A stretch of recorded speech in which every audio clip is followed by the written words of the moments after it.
So I'm Don Driscoll, I'm from Deakin University, and this morning I was talking about frogs on farmlands. Some of the research that we've done has shown that there's a range of frogs that seem to be missing from farmlands, so there might be some quite sensitive species that have already disappeared. But for the species that are still there, they're quite dependent on the condition of the landscape.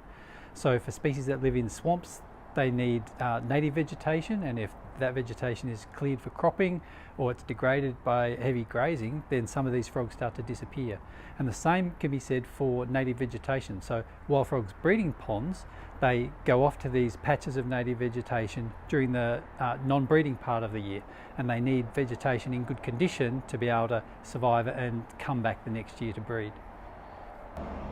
So Biolinks is a really valuable way to get the community talking to each other, because a lot of people solve an individual problem out there by themselves, but they have to have these forums to be able to share that knowledge so that the best way of managing landscapes can be shared broadly across the community. So it's also a great forum for people like me, the scientists, to come along and share the knowledge that we've gathered through various research projects, and to get feedback from people who work on the land, because that provides us with some idea of what are the important questions that we should be looking out to developing a research project for next.